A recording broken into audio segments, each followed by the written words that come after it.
scared, get the fuck out. I said if you're scared, get the fuck out. Open that door. You should choose your words more carefully. After all, they will be your last.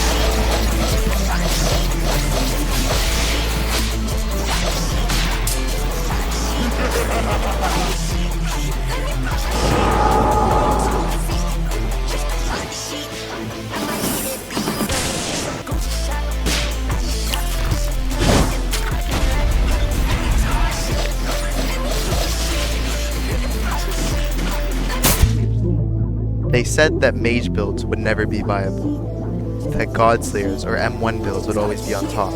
Today is the day that changes, as I present to you Lightspeed V2.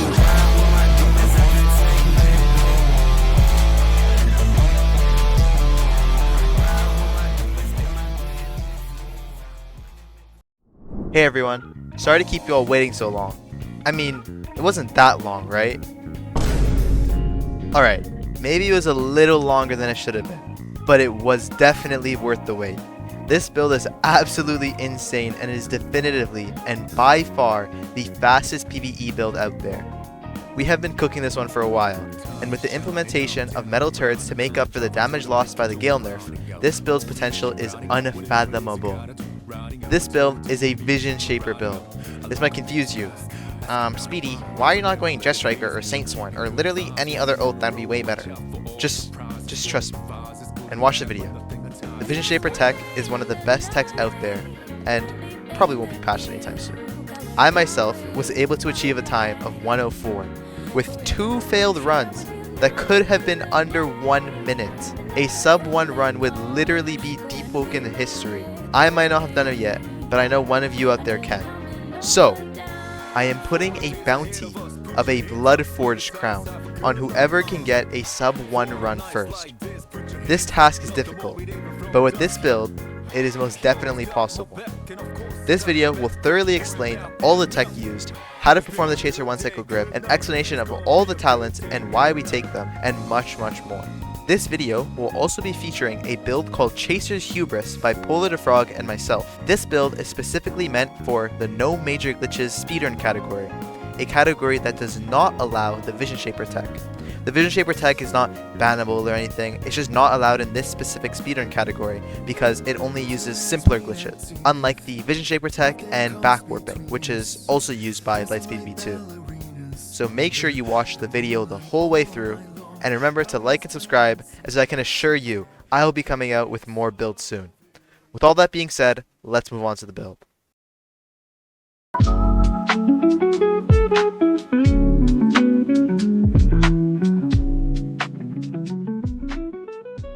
So, here's the build. This version of Lightspeed V2 is focused on speed, whereas the other version is more focused on health, having talents like Warrior's Respite or Condition Runner, some quality of life talents to make your runs easier. Moving on to the starting screen. For starting weapon, you just want to go Battle Axe. Battle Axe is just the best, PvE starting weapon. Running Providence Thorns on this as well will make your progression much easier, so I highly recommend doing so. Moving on to attunement, because this build is going Bloodrend and Thundercall Preshrine, you're going to want to go 6 Thundercall, 5 Bloodrend, Preshrine. For the version of the build that doesn't go Bloodrend, you're just going to want to go 10 Thundercall. Now, moving on to core attributes, make sure whenever you do any build, subtract all points from core attributes. This will let you more freely spend these 15 extra points, so you can spend them towards the end of the build on those last 15 points at power 20 that are really hard because you require a lot of XP, or you can use them to level up your attunement at the start of the build, make that a bit easier because sometimes it's annoying to just spam click your attunement for 20 minutes. For boons and flaws, you're going to want to go Pack Mule, and you're also going to want to go Autodidact. Pack Mule for the extra carry load, carry more layer 2 loot, and Autodidact for 3 extra points every time you level up. This is really good for leveling up attunements, which we'll be going a lot of on this build. And for flaws, always go simple. It's the best flaw in the game. It really doesn't affect much. Just always go simple. Origin. Now, many builds you can kind of go whatever origin, deep bound, whatever. This build, you must go Ignition Delver. Now you might be wondering, why would we go Ignition Delver? Ignition Delver allows you to enter layer 2 through the Chariot Spire. The Chariot Spire lets you start layer 2 and skips generator and bone keeper entirely. Like, you don't have to fight them, you don't have to go activate the generator. You spawn inside the ignition union base, as seen in this clip. And this will allow you to take a new route that I came up with, which is insanely fast, getting the previously discussed sub 1 run. Now, for echo modifiers, me personally, I like to go Valve Thorns. However, you do not have to. Valve Thorns makes your progression much easier. But if you're not very good at the game, you know, you're not really good at the depth trial, don't go Valve Thorns. Hollow, if you're going Valve Thorns, take Hollow, it literally changes nothing. And take Jeep Champion because your trial is already going to be corrupted anyways with Valve Thorns, usually. Now, Crestfallen is a bit of a weird one. For speedrunners, I would take Crestfallen. Because if you have Crestfallen, which permanently breaks all your armor, with the talent Lightweight, which gives you a speed boost when your armor is broken, this will give you a permanent speed boost, which is very good for speedruns. If you're not speedrunning, do not get this. It's not that crazy of a speed boost. You don't need it to just farm Chaser with. Makes your runs much more riskier because you're taking a lot more damage. Okay, that's it for this menu. We can move on to the build maker.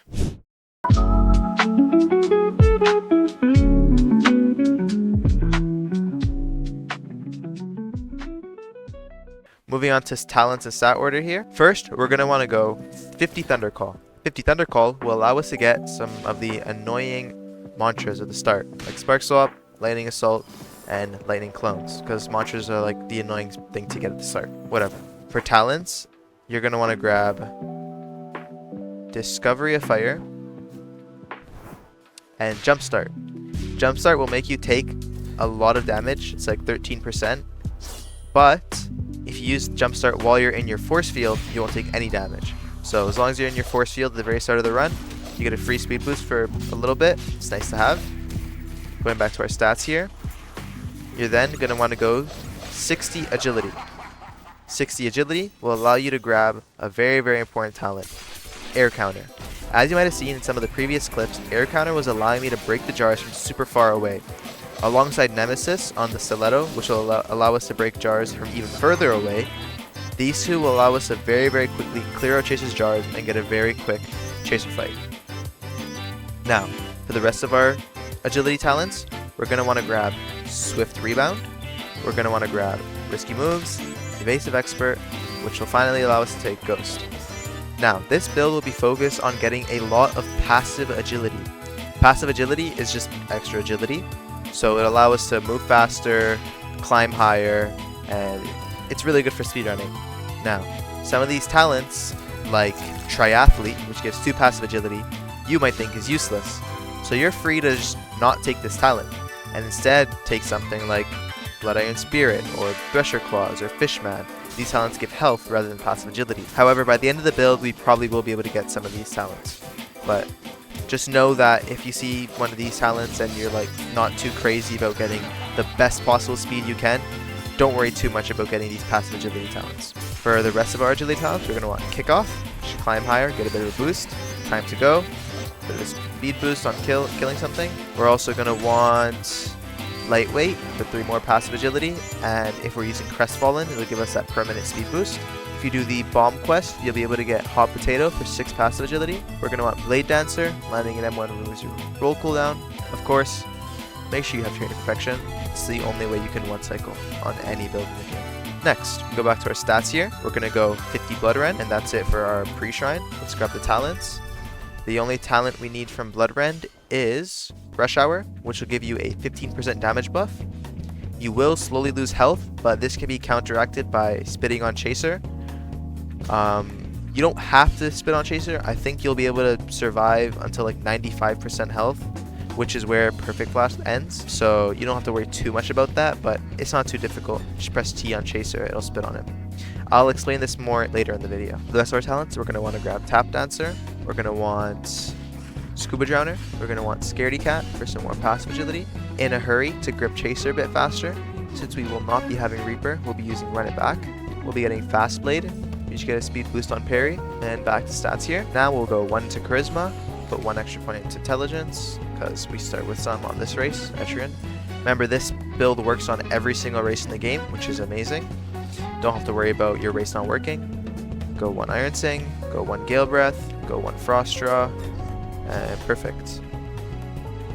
Now we can Shrine of Order. Should bring you down to 19 points. From here, you're going to have 1 point left. I would go 20 into Gale. This allows you to get some of your Gale talents, like Tornado, Gale Lunge, and Updraft. You can grab Dash pre-Shrine. However, we will have the stats to get it post-Shrine, so you don't have to worry too much, as by the end of the build, we'll be going 40 Agility. So I would go 40 Agility here. I would go 25 Charisma, and go 20 Frost Draw, so we can get Glacial Arc. And then go 25 Intelligence, so we can get our Perfect Flash. Perfect. Literally. Now, get Charismatic Cast. Puff Love. This will give us 10% damage on M1s and 5% on our mantras, which is really, really nice. Grab Cap Artist. We can Ragdoll and some passive agility. Pickpocket for some more passive agility. And Ever-Changing Aegis if you want some extra carry load. Back to stats here. We're just going to go and level up our Gale Breath like crazy, all the way to 75. Same thing for our Iron Sing, 75. And once we've done this, we'll be able to uncap our attunement. So we'll uncap both at the same time. Go to a Chaser, a Kaido, a Ferryman, whatever boss you want. So uncap us to 80. And we'll 80. And at this point, you have all the required stats to fully level up all your mantras. So let's get the rest of our mantras. We will be getting Metal Turret. This is our big damage dealer. This was the new thing that really makes Lightspeed able to 1-cycle grip. This was shown to me by Frozen River Water, so huge thanks to him. Metal Turret can kind of just stack with Tornado and everything else you're using, so that's why it's just insane damage. Gale Wisp. Now let's get the Wisp talent so that we can not waste a mantra slot. And back to our talents here. Now that we've leveled up our attunement, we can get a few more talents. A World Without Song, Arrow Gliding, Impaler. You don't have to use this, but this will give you a little bit of extra damage because our metal turrets are going to be building some iron rod stacks. So if you need a little bit extra damage right before Chaser cycle ends, just pop Impaler. I'll explain this more in the Chaser 1-cycle explanation, so just stay tuned for that. We'll also be grabbing Expose Their Ability. This doesn't affect Chaser, but it affects everything else in PvE, so it's great to have. We're grabbing Aftercut. This will give us 5% extra damage on our mantras, 10% on M1. Inhale. This will give us extra damage on all of our mantras when we inhale. Iron Sing Unbounded. Air Pressure. Passive Agility. Cyclone Blade. Some more. Pressure Break. This will give us a bunch of carry load and passive agility. And Wind Step, which will give us basically a double jump. We also will be grabbing Haunted Path, allowing us to take apparitions. These ghosts will be doing extra damage. Phantom Step lets us kind of run around quicker during the Chaser fight. And just so you guys know, apparitions does work with A World Without Song. Many people think it doesn't work because it procs Suffocate, but instead, if you have apparitions, it'll just proc another ghost. So this is basically just free damage. Finally, we'll be going 50 Charisma, and with our 1 extra point, we can kind of put in whatever. We can go like 20 Thundercall or something, in case you forgot Lightning Clone's pre-Shrine. Now that we have 50 Charisma, we can grab some more talents. Another Man's Trash for more passive agility. Neuroplasticity for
we can just grab Condition Swimmer. So will get us 54 out of 54 talents. Now remember, this build works on any race. Remember, go 6 Vitality, 6 Song Chant, Pack Mule, and it'll be going Vision Shaper. And once you have your Vision Shaper, you're going to want to grab Illusory Counter. I'll be explaining later what Illusory Counter does and how we use it to teleport halfway across the map. And for our bell, we'll be running Run It Back, as paired with Illusory Counter will allow us to do a crazy tech. Now for weapon, you're going to want to go a Stiletto with Nemesis. The reason we go Stiletto is because it has the highest swing speed, allowing us to build Chain the fastest, and we'll be going Nemesis because Nemesis, as you saw earlier, has an insane range for breaking jars. For rings, you're going to want to go Casters, Ishins, and for these ones, you don't really need M1 damage, so you don't have to go for these. I would just go for whatever rings you have that give you the most ether possible, because you'll be needing a lot of ether for this build. Again, I just want to give a huge thanks to Polar the Frog for helping me make the build, and Frozen River Water for also helping me make the build, and showing us the metal turret tech. Now for monster modifications, join my Discord as it'll have the full list of them. For metal turret, it's 3 drift, 3 rush, 3 eternal log stones, and 3 aeon log stones. Again, this is all this information is in my Discord, so don't worry too much about remembering that. Now we can move on to some more explanation of the build, how to use the build, and a bit of a tech guide for the build.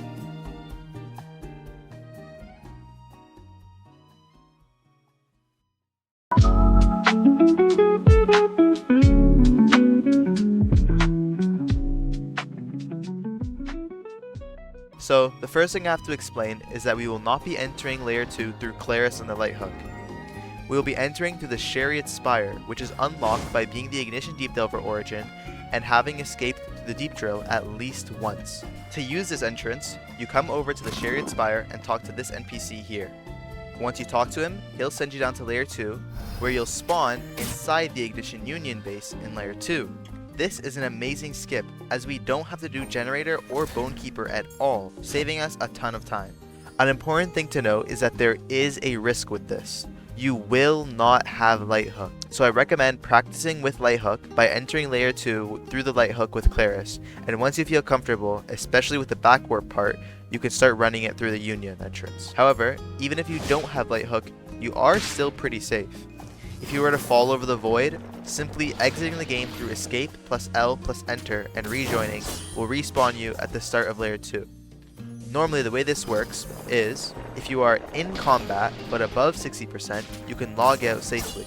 But I noticed in layer 2, you can log out in combat below 60, even as low as 10%.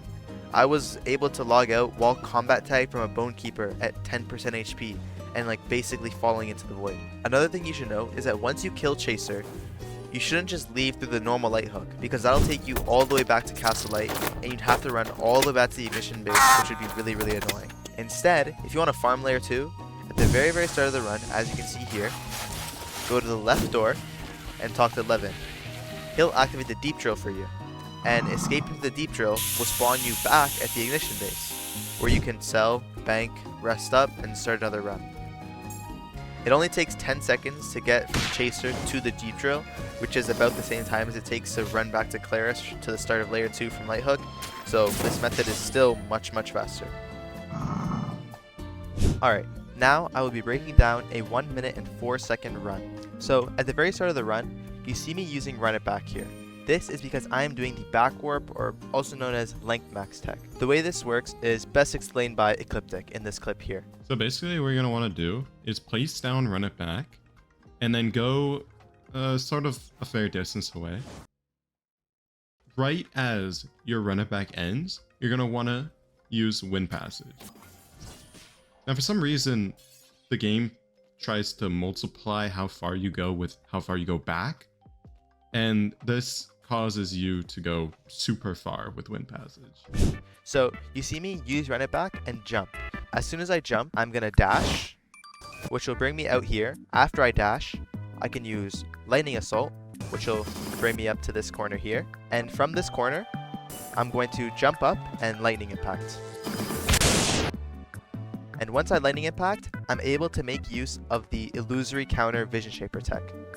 So the way this works is, see these spikes on the roof here? These spikes will eventually fall on me, and I'm going to counter them. The way that illusory counter works is it teleports you behind your opponent.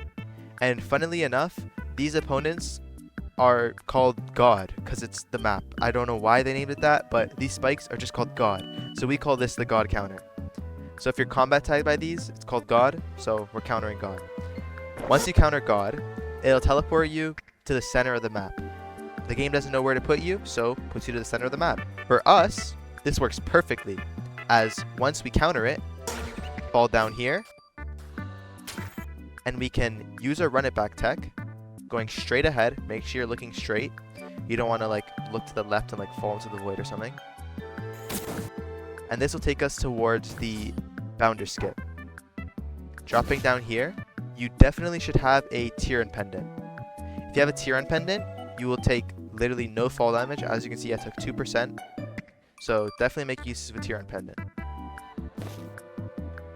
So right above me here, like right about here, is an invisible brick that spawns the bounders.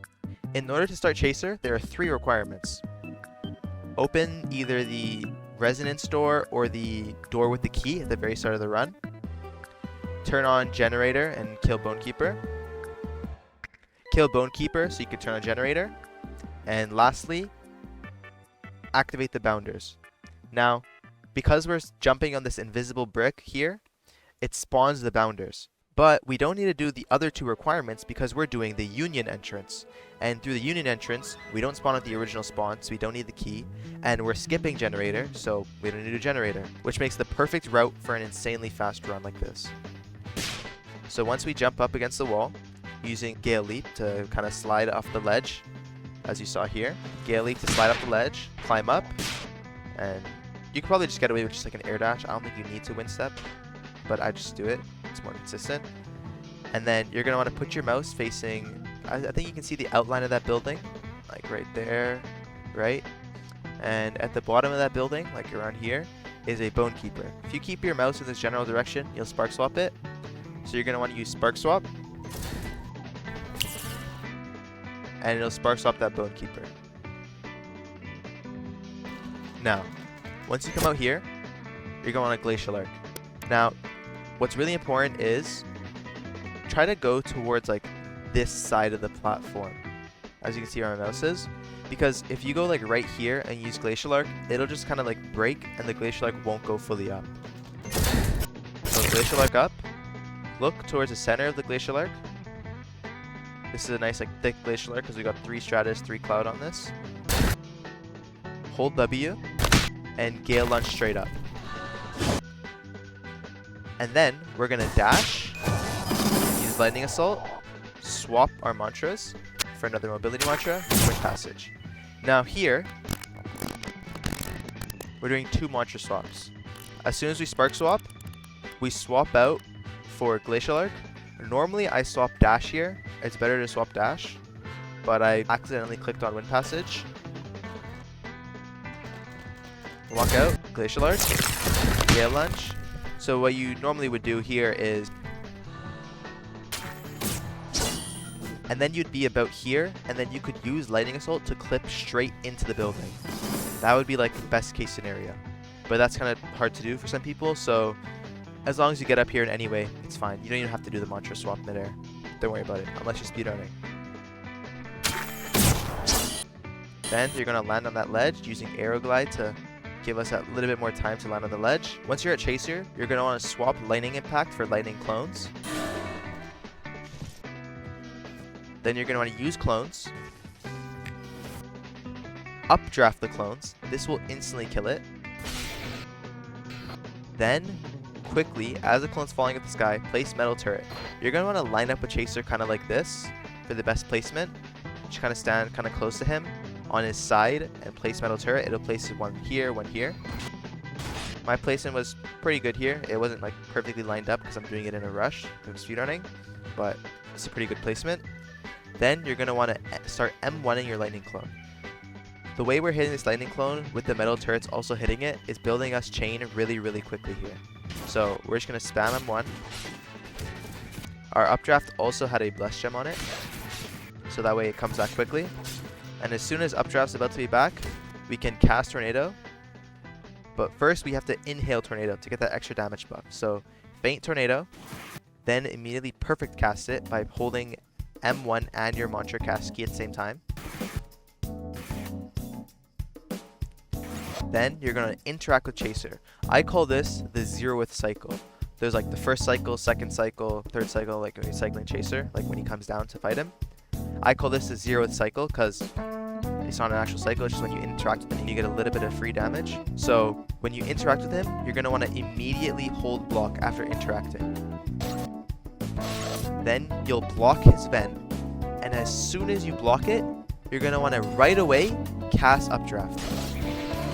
Doing this will let you hit Chaser with the multi-hit Updraft and your tornado, both stacked on him, and it'll do a bar and a half when you have like the actual boss health bars. This is an older clip, so there's no boss health bars.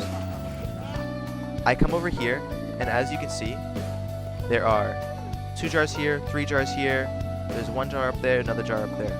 So me just using Nemesis right here breaks all the jars in this area. There was jar all the way like over here, like to the right. It broke that jar, and I'll immediately turn around and go for other jars. For some reason, Nemesis, even without a target, will do the full range of the Nemesis crit on Chaser's jars. They count as an enemy for some reason. I don't know what it is. It just breaks his jars from a really far range.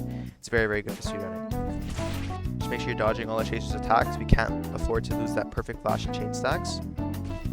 Then I have air counter here, so I jump up, do an aerial attack that breaks the rest of the jars from a huge range as well.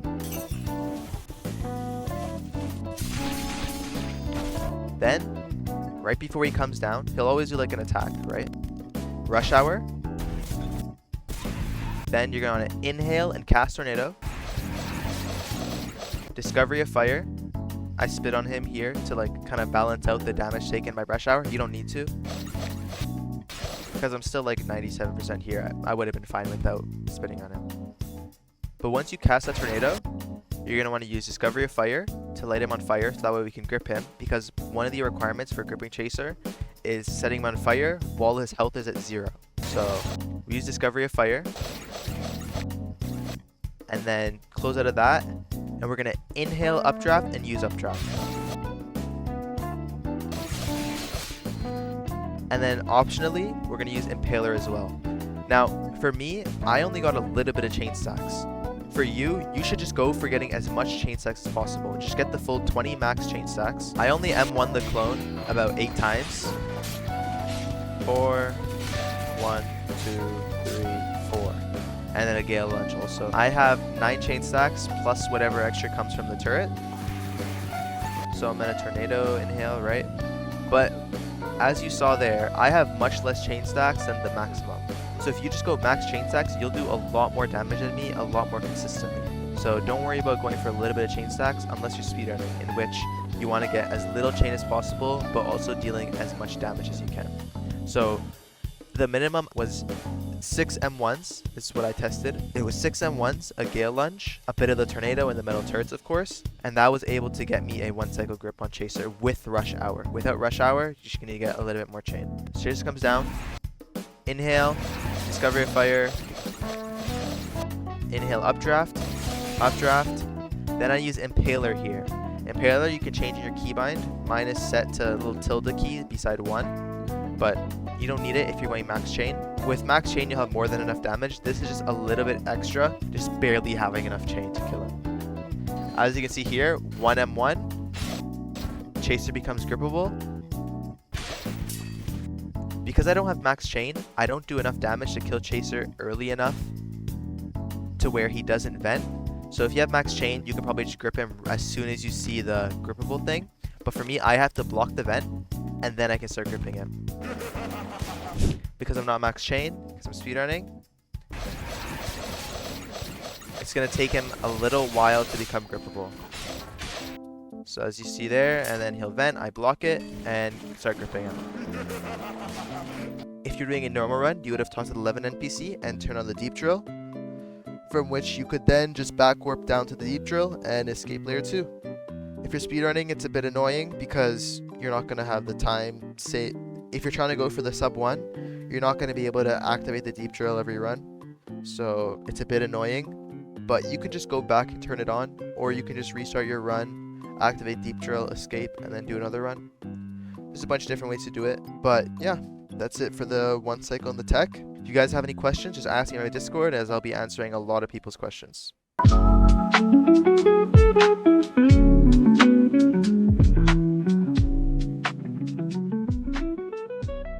Hey guys, it's Poto the Frog here. Today I'm here to talk about my build I made with Speedy, Chaser's Hubris v 1.0. Currently, it has record in No More Glitches Chaser category. Start off with nice wave dash there and dash over.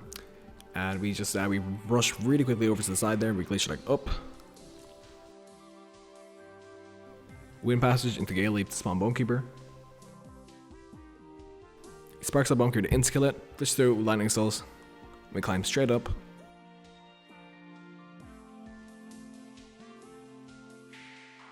Turn on the generator.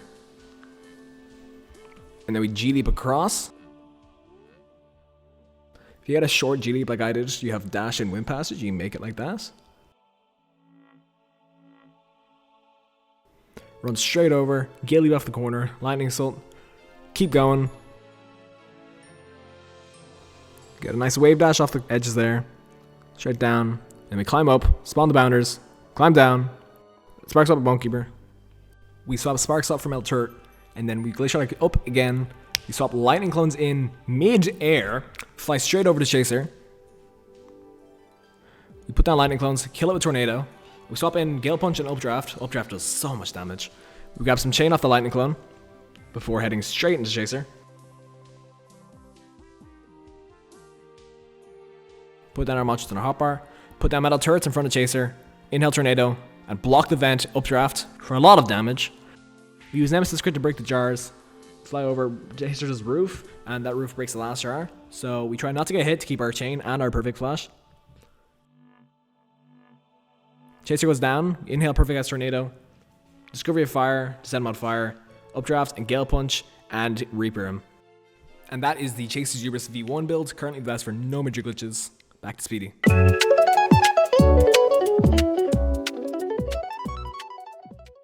That's it for Lightspeed V2. In my Discord is a builder link. It's not locked behind any forced subscriber checker, but if you did subscribe, leave a like, and maybe even comment, I'd really appreciate it. I'll be giving away some legendary weapons to some random comments, as well as the Bloodforge Crown bounty to whoever can get the sub 1 run first. If this video gets 1,000 likes, I'll straight up just give away a Bloodforge Crown. So make sure you comment letting me know that you liked the video. I wish you all luck in progging Lightspeed V2. It's not too bad as there's no Ardor Scream Preshrine or anything. I'm skippergripper. Anyways, Polar the Frog, Frozen, and myself have been working really hard on this build. So a huge shout out to them for their help. They've progged several different test versions and came up with insane ideas for the build. It wouldn't have been possible without them. Also, go check out Polar the Frog's Chaser's Hubris build I showed earlier.